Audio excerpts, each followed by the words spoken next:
Hello guys. तो इससे पिछले लेक्चर में यानी लेक्चर 1 में हम लोगों ने चैप्टर 7 इनडिफिनिट इंटीग्रल्स का बेसिक प्रॉपर्टीज जितने भी थे, बेसिक कॉन्सेप्ट हैं या फिर कहें कि जो इंपॉर्टेंट फार्मूलाज थे वो सब हम लोगों ने देखा था।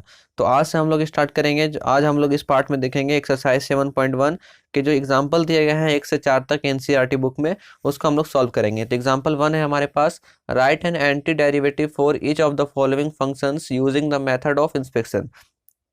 तो यहाँ कहा जा रहा है कि हम लोगों को जितने भी यहाँ पर जो पार्ट्स दिए गए हैं उनका एंटी डेरिवेटिव फाइंड करना है। एंटी डेरिवेटिव का मतलब क्या हुआ? एंटी डेरिवेटिव का मतलब हुआ डेरिवेटिव का एंटी, यानी कि डेरिवेटिव को हटा करके उसका क्या करना है, उस फंक्शन को वापस लाना है। यानी कि किसका यूज करना है हम लोगों को? इंटीग्रेशन। तो यहाँ पर जो हमारे फंक्शंस दिए गए वो क्या है? कोई फंक्शन का डेरिवेटिव है। यानी यहाँ पर जो फंक्शन cos 2x दिया गया है वो किसी ना किसी फंक्शन f(x) का डेरिवेटिव है। तो डेरिवेटिव होने के बाद जो फंक्शन आया है वो ये है। तो इसका हम लोगों को एंटी डेरिवेटिव यानी इंटीग्रेशन करके उस फंक्शन को वापस लाना है, ओरिजिनल फंक्शन को।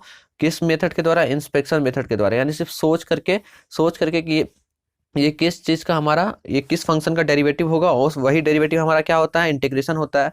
तो हम लोग जानते हैं कि हमारे पास cos 2x का तो कोई डायरेक्ट फॉर्मूला नहीं होता, यानी cos 2x का कोई ऐसा तो नहीं होता है जो डायरेक्ट हमारा किसी भी फंक्शन का डेरिवेटिव निकले। तो हम लोग यहाँ पर देख रहे हैं, सॉल्व करते हैं सबसे पहले इसको हम लोग।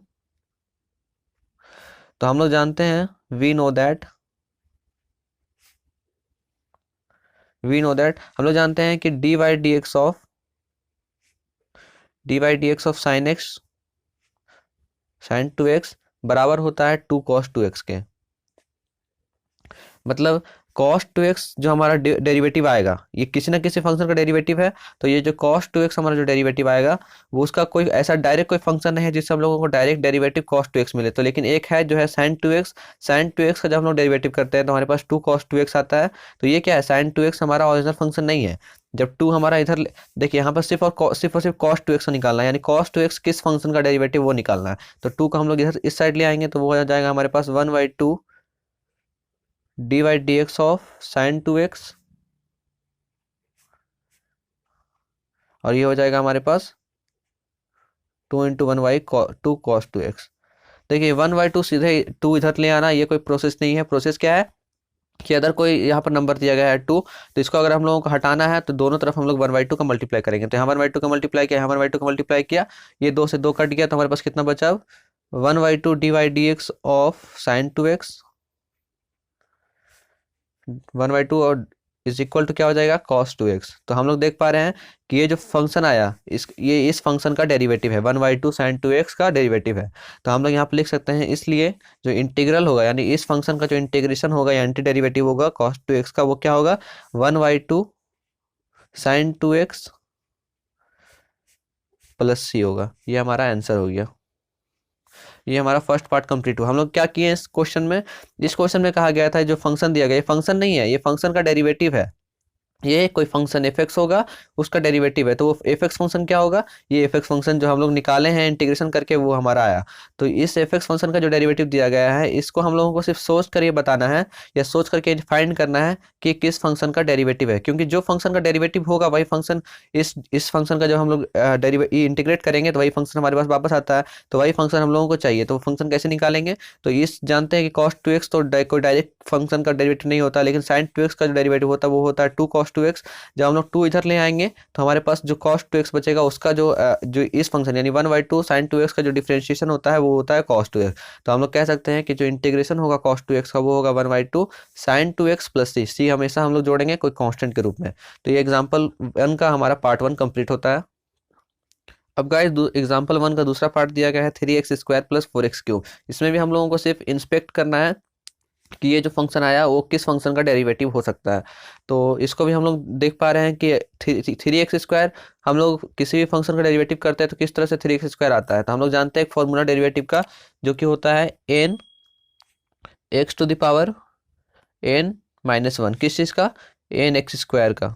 ठीक है, यहाँ पर अगर कोई x⁻n दिया गया है तो ये हमारा एक फॉर्मूला होता है, हम लोग जानते हैं डेरिवेटिव का।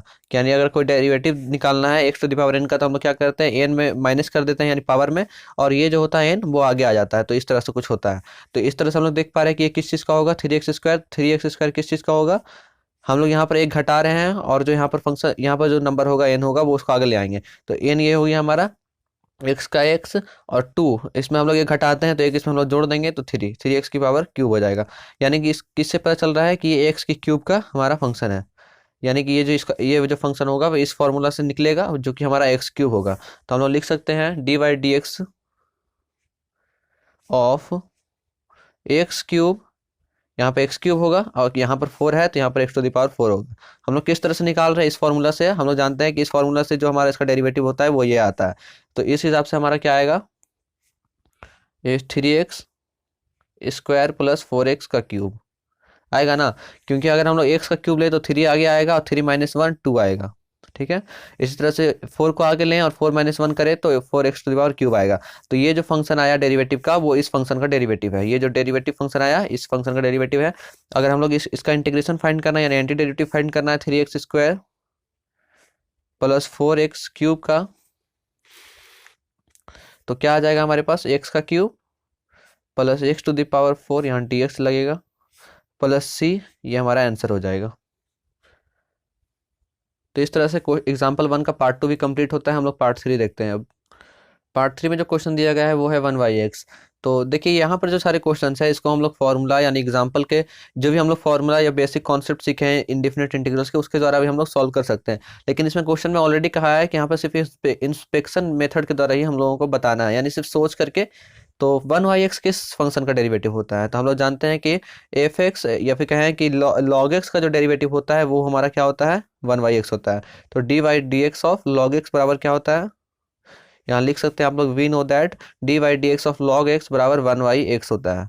अब वन वाई एक्स का इंटीग्रल क्या हो जाएगा, वो हमारा जो डेरिवेटिव जिस फंक्शन का किए वो हो जाएगा d y d x of, और लॉग एक्स का हमारा एक चीज़ और होता है कि ये तो हमारा पॉजिटिव है यानी कि जीरो से बड़ा है, और ये हमारा अगर निगेटिव में है यानी जीरो से छोटा है तो भी हमारा इसके लिए भी क्या होता है minus one by x into minus one होता है इज इक्वल टू वो वन वाई एक्स ही आता है। यानी दोनों के लिए हमारा वन वाई एक्स ही होता है। तो integral of one by x क्या हो सकता है, integral of one by x d x, यानी इसका इंटीग्रेशन क्या हो जाएगा, लॉग लॉग होगा। और यहाँ पर पॉजिटिव के यानी पॉजिटिव एक्स के लिए और निगेटिव एक्स के लिए है तो यहाँ पर हम लोग मॉड्यूलस एक्स लगा देंगे, ताकि यहाँ पर इसका मीनिंग क्या है कि यहाँ पर अगर पॉजिटिव भी हो या माइनस भी हो उन दोनों का वैल्यू पॉजिटिव आएगा, प्लस सी लगाएंगे, ये हमारा आंसर हो गया। तो ये थर्ड पार्ट भी कंप्लीट हो गया क्वेश्चन एग्जाम्पल वन का। अब देखते हैं हम लोग एग्जाम्पल टू। एग्जाम्पल में भी पहला पार्ट, इसमें भी काफ़ी पार्ट है। तो पहला पार्ट है हमारा integral of x cube minus one upon x square D x. तो इस जो ये फंक्शन दिया गया है इसका हम लोग इंटीग्रेशन ज्ञात करना है विथ रिस्पेक्ट टू एक्स। तो सबसे पहले लिखते हैं हम लोग वी हैव इंटीग्रेशन ऑफ, हम लोगों को किस चीज़ का इंटीग्रेशन निकालने दिया गया है, x cube minus one upon x का स्क्वायर बराबर इंटीग्रेशन ऑफ।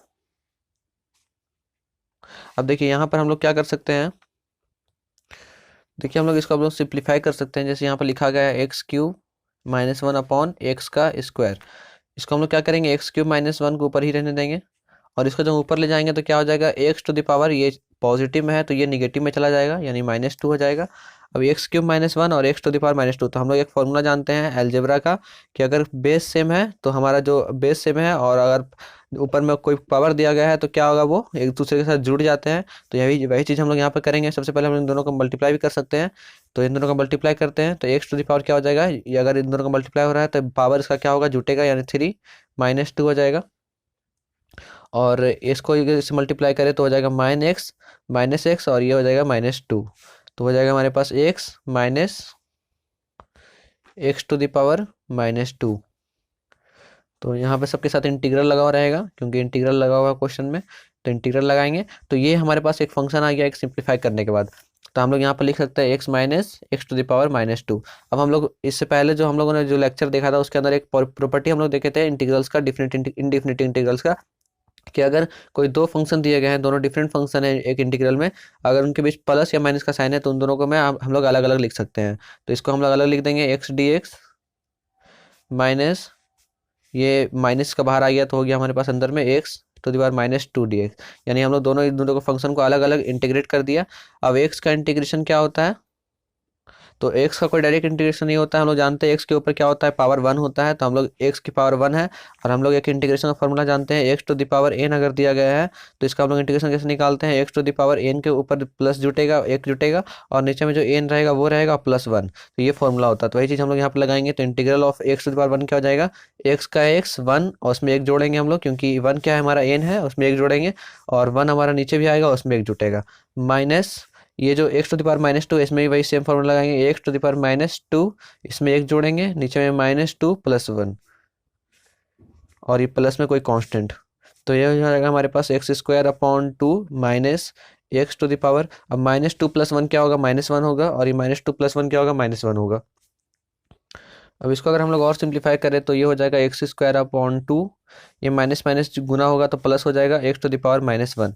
अब हम लोग x² / 2 प्लस ये x टू द पावर -1 है, इसको हम लोग 1/x भी लिख सकते हैं, क्योंकि जो पावर जब इसको हम लोग नीचे ले जाएंगे तो पावर इसका पॉजिटिव में आ जाएगा, तो x हो जाएगा x टू द पावर 1, तो ये हो जाएगा 1/x, और जो प्लस में कांस्टेंट चला आ रहा था वो अलग रहेगा हमारे पास कांस्टेंट, और ये हमारा आंसर हो जाएगा। यहाँ पर हम लोगों ने क्या किया है कि एक ही साथ कांस्टेंट लिख दिया है एक, लेकिन यहाँ पर होता क्या है, यहाँ पर जो हमारा एक फंक्शन का जो इंटीग्रेशन निकाले हैं उसके लिए एक अलग कांस्टेंट होता है यहाँ पर +c, और यहाँ पर इसके लिए एक अलग कांस्टेंट होता है, इन दोनों को जोड़ के हमारे पास जो लास्ट कांस्टेंट आता है उसको हम लोग c से लिखते हैं, तो मैं यहाँ पर डायरेक्ट लास्ट कांस्टेंट c लिख दिया हूँ।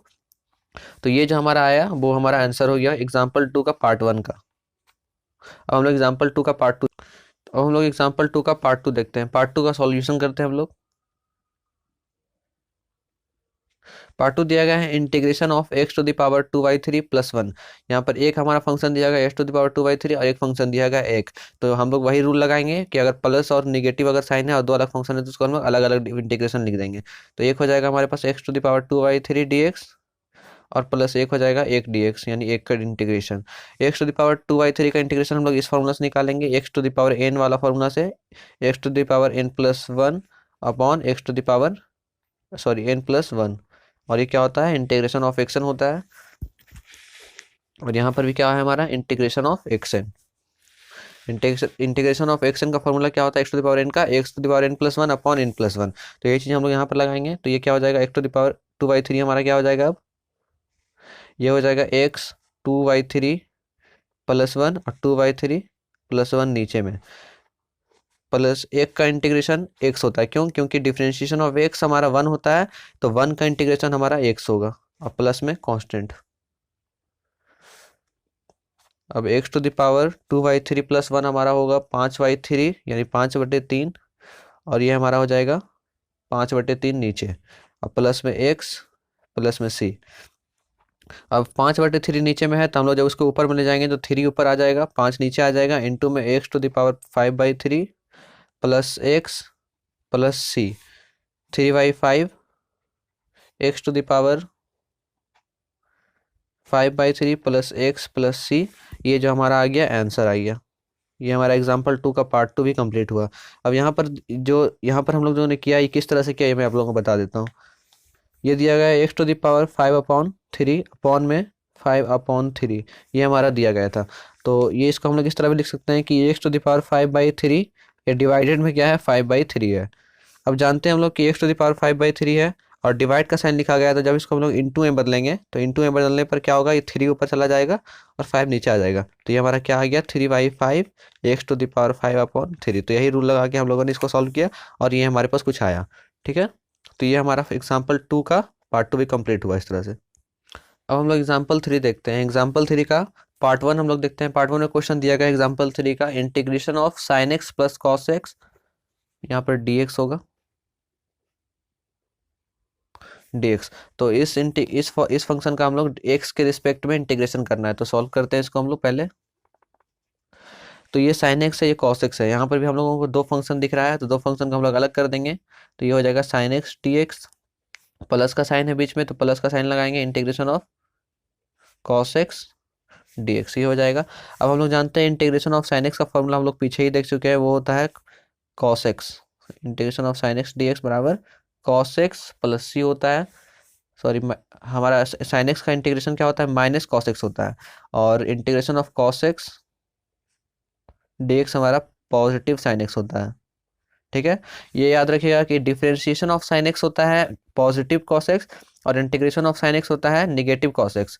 वहीं integration of differentiation of cos x होता है हमारा पॉजिटिव साइन एक्स, और integration of differentiation of cos x होता है हमारा निगेटिव साइन एक्स, और इंटीग्रेशन ऑफ कॉस एक्स होता है हमारा पॉजिटिव साइन एक्स। तो ये दोनों एक दूसरे के अपोजिट है। तो साइन एक्स डी एक्स का इंटीग्रेशन हो गया minus cos x, plus cos x d x का इंटीग्रेशन हो गया साइन एक्स, और प्लस में कोई कांस्टेंट हम लोग जोड़ेंगे तो ये हमारा आंसर आ गया। काफ़ी शॉर्ट क्वेश्चन है ये सब। दूसरा हमारा जो पार्ट है इसका एग्जाम्पल 3 का वो है कॉसेक एक्स इंटू, ये ब्रैकेट में दिया गया है cosec x plus cot x, और बाहर में डी एक्स, यानी एक्स के रिस्पेक्ट में इस पूरे फंक्शन का हम लोग को इंटीग्रेट करना है। तो यहाँ पे मल्टीप्लाई का साइन है, तो यहाँ पर हम लोग इसको अलग अलग नहीं लिख सकते हैं, तो इसको पहले हम लोग इन दोनों को एक दूसरे से मल्टीप्लाई कर देते हैं, यानी इसको हम लोग इससे मल्टीप्लाई करेंगे और इसको हम लोग इससे मल्टीप्लाई करेंगे।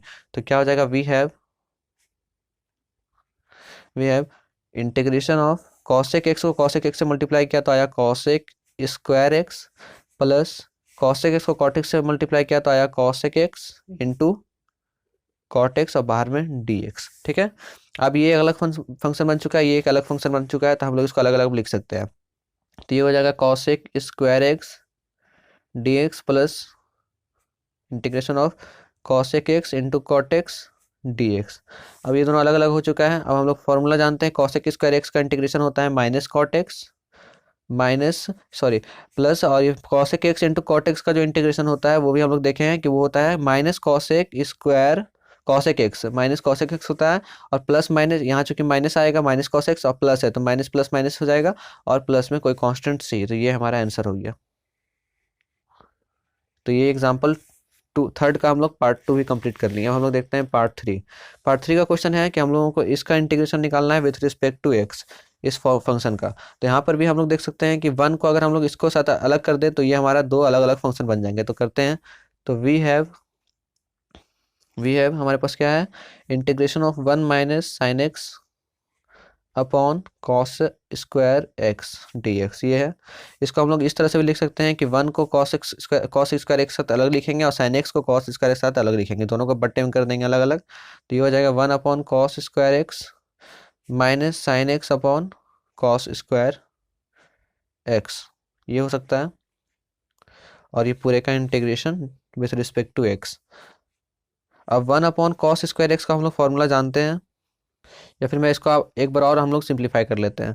तो ये हो जाएगा 1 upon cos square x as it is minus sine x को हम लोग कॉस एक्स के साथ अलग लिखेंगे, और एक हो जाएगा हमारे पास 1 अपॉन कॉस एक्स, क्योंकि कॉस स्क्वायर एक्स है तो 2x यहाँ पर यहाँ पर इसका मतलब है कि यहाँ पर 2 कॉस एक्स है, तो एक कॉस एक्स को अलग लिख लेंगे साइन एक्स के साथ, एक लिख लेंगे एक के साथ। अब ये हमारे पास एक और फंक्शन बन चुका है। तो ये इस तरह के 3 फंक्शन बन चुके हैं। तो हम लोग इसका फॉर्मूला लगा देंगे। फॉर्मूला क्या होता है, 1 अपॉन कॉस स्क्वायर एक्स का सेक स्क्वायर एक्स होता है, minus sine x upon cos x हम लोग जानते हैं, 10th में ही हम लोग इस ट्रिग्नोमेट्रिक फंक्शन को पढ़ चुके हैं, वो होता है tan एक्स, और 1 अपॉन कॉस एक्स स्क्वायर होता है वो हमारा होता है सेक एक्स। अब यहाँ पर भी 2 फंक्शन बन चुके हैं और इनके बीच में क्या है, इंटीग्रेशन का साइन है। ठीक है, अभी तक हम लोग इसको इंटीग्रेट नहीं किए हैं। अब हम लोग 2 फंक्शन बन चुका है, तो इन दोनों को मैं इन दोनों फंक्शन को अलग अलग लिख के इन दोनों का एक साथ अलग अलग इंटीग्रेशन साइन लगा दूंगा। तो सेक स्क्वायर एक्स का integration minus tan x sec x d x का इंटीग्रेशन, तो इन दोनों को अलग अलग लिख दिया। सेक स्क्वायर एक्स का इंटीग्रेशन का फॉर्मूला हम जानते हैं, वो होता है tan एक्स। जो भी जो फॉर्मूला ये सब आ रहे हैं पीछे जो हम लोग ने पहला लेक्चर देखा था वो सब इसी के हैं, तो आप लोग उसको जाकर एक बार अच्छे से याद कर लें ताकि आप लोगों को इन सभी सवालों को बनाने में ज़्यादा टेंशन ना हो। फिर हमारे पास दूसरा जो फंक्शन है वो है tan एक्स सेक एक्स। तो हम लोग सेक एक्स tan एक्स का फॉर्मूला जानते हैं, सेक एक्स tan एक्स का इंटीग्रेशन होता है हमारे पास सेक एक्स।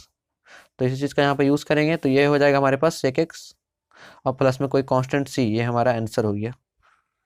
तो ये हो गया एग्जाम्पल 3 भी कंप्लीट। अब हम लोग देखते हैं एग्जाम्पल 4। अब हम लोग देखते हैं एग्जाम्पल 4। एग्जाम्पल 4 दिया है, find the anti derivative f of f defined by f x is equal to 4x³ minus 6 where f 0 is equal to 3। तो यहाँ पर एंटी डेरिवेटिव का एक हमारे पास सिंबल दिया गया है एफ, और जो हमारे पास कोई डेरिवेटिव फंक्शन है वो है f x is equal to 4x³ minus 6। तो इसका हम लोगों का एंटी डेरिवेटिव निकालना है, यानी एफ निकालना है। तो निकाल देते हैं। तो एंटी डेरिवेटिव की जगह हम लोग एफ एक्स रख देंगे is equal to integration of f x, ठीक है, डी एक्स के रिस्पेक्ट में। तो क्या हो जाएगा, एफ एक्स का हमारे पास दिया क्या है, integration of 4x cube minus 6 दिया गया है, dx के रिस्पेक्ट हम लोगों को इसको इंटीग्रेट करना है। अब कांस्टेंट हमारे पास, इसको चूंकि हम लोग क्या कर सकते हैं, अलग अलग लिख सकते हैं, माइनस में है तो इसको हम लोग लिखेंगे 4x cube dx minus integration of 6 dx, ये हो जाएगा। और 6 dx हमारे पास क्या है, यहाँ पे कांस्टेंट है 4, तो 4 को बाहर निकालेंगे तो ये हो जाएगा x क्यूब dx माइनस, यहाँ पर 6 कांस्टेंट है तो 6 को बाहर निकालेंगे बाय रूल 2, तो ये हो जाएगा हमारे पास 1 dx। अब एक्स क्यूब का इंटीग्रेशन क्या होता है, हम लोग जानते हैं x to the power n का फॉर्मूला से, ये होता है x to the power n plus one यानी 3+1 और नीचे में 3+1। इसी तरह से -6 एक्स का इंटीग्रेशन होता है एक्स, तो ये हो गया 4 x to the power 4 upon 4 minus 6x। अब ये 4 से 4 हमारा क्या हो जाएगा, कट जाएगा, तो 4 से 4 कट गया। अब कितना बचा हमारे पास, x to the power 4 minus 6x। अब जहाँ से हम लोग इंटीग्रेशन कर चुके हैं वहाँ से हम लोग कांस्टेंट लगा देंगे, तो यहाँ कांस्टेंट आएगा, यहाँ पे प्लस कांस्टेंट आएगा, यहाँ पे प्लस कांस्टेंट आएगा, तो ये हमारा जो आ गया एफ एक्स के बराबर आ गया, यानी एंटी डेरिवेटिव के बराबर हमारा क्या आ गया, x to the power 4 minus 6x plus C. अब हम लोग वैल्यू पुट करेंगे जो कि हमारा एग्जाम क्वेश्चन में दिया गया है कि हम लोगों को एफ जीरो का वैल्यू निकालना है, तो एफ एक्स की जगह हम लोग जीरो पुट करेंगे, तो एफ जीरो बराबर हो जाएगा, एक्स की जगह जीरो पुट किया तो 0 to the power 4 minus 6 into zero, x की जगह जीरो और प्लस सी का सी। यहाँ पर फाइनली हम लोग जो है कांस्टेंट निकाल रहे हैं, इससे इसका मतलब है एफ जीरो हम लोगों को वैल्यू दिया हुआ है क्वेश्चन में, एफ जीरो का बराबर है 3, तो एफ जीरो बराबर हम लोग 3 रख देंगे यहाँ पर। जीरो का पावर 4 हमारा क्या हो जाएगा, जीरो ही होगा, माइनस 6 के इंटू जीरो, जीरो ही होगा प्लस सी, तो यहाँ पर सी इज इक्वल टू क्या आ गया हमारे पास 3, तो सी इज इक्वल टू 3 आ गया। अब हम लोग एफ एक्स को किस तरह लिख सकते हैं, नौ एफ एक्स बराबर हो जाएगा हमारा, एफ एक्स हमारा क्या निकला है, x to the power 4 minus 6x plus C. अब कांस्टेंट की जगह हम लोग अब क्या रख सकते हैं, -6x प्लस 3। तो हम लोग देख पा रहे हैं कि यहाँ पर अगर यहाँ पर जो कांस्टेंट है उसके लिए इंटीग्रल अलग होगा, कभी किसी और कांस्टेंट के लिए अलग होगा इस तरह से, इसलिए हम लोग इसको इंडिफिनिट कहते हैं, क्योंकि यहाँ पर हर एक कांस्टेंट के लिए हर एक अलग अलग तरह के इंटीग्रल्स होते हैं, इसलिए इसको हम लोग इनडिफिनिट इंटीग्रल्स कहते हैं। तो ये एग्जाम्पल 4 भी कंप्लीट हुआ और ये हमारा लेक्चर 2 भी इंटीग्रल्स का कंप्लीट हुआ। तो हम लोग एग्जाम्पल आज देख चुके हैं एक्सरसाइज 7.1 का। इसके नेक्स्ट लेक्चर में हम लोग एक्सरसाइज 7.1 स्टार्ट करेंगे, उसके क्वेश्चन सॉल्व करेंगे। तो अगर आप लोगों को वीडियो पसंद आया है तो प्लीज़ वीडियो को लाइक करें और इस चैनल को भी सब्सक्राइब करें और अपने दोस्तों के साथ भी इस वीडियो को शेयर करें। Thanks for watching this video.